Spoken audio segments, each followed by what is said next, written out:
During the pandemic, I think that the interview process was less than robust. It turns out that just wasn't a cultural fit. And so, but quickly pivoted to making an internal hire who really knew our business and had watched what we had done. And she's been an amazing asset to the team and continues to be on the teams till today.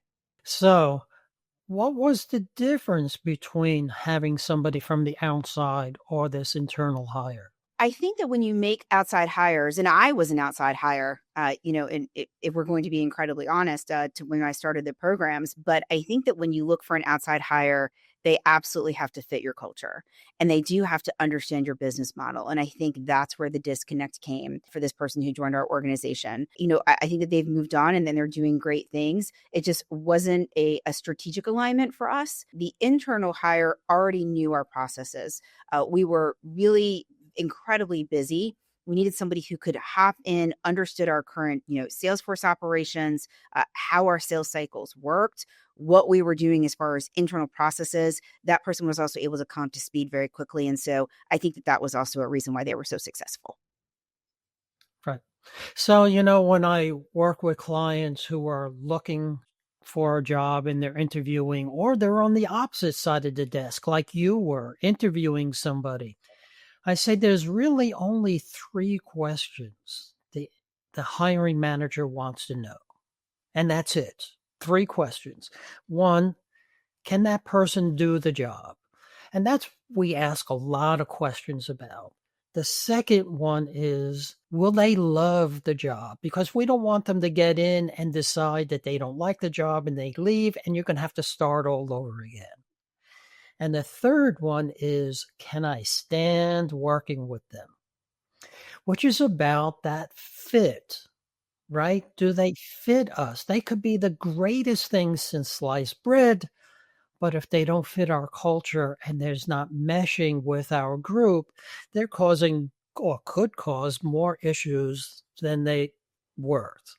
Absolutely. And I think sometimes it's also about not just about the skill set, but the soft skills, right? Which we don't always emphasize. I think we do have to think about, adaptability, grit.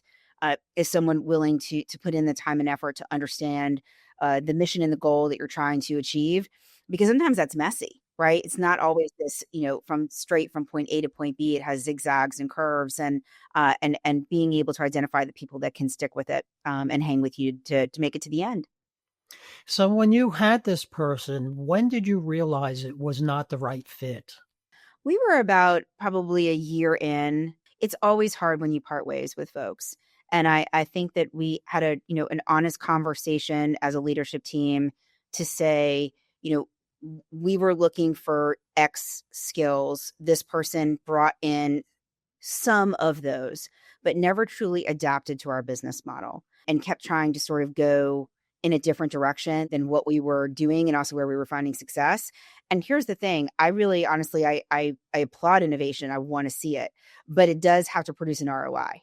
And so we were never really achieving that. And so therefore you keep kind of trying to pivot, right? You have one-on-ones, you're discussing how do we move the needle. And when that doesn't happen, sometimes the best thing to say is, you know what, I think we just have to pivot and change.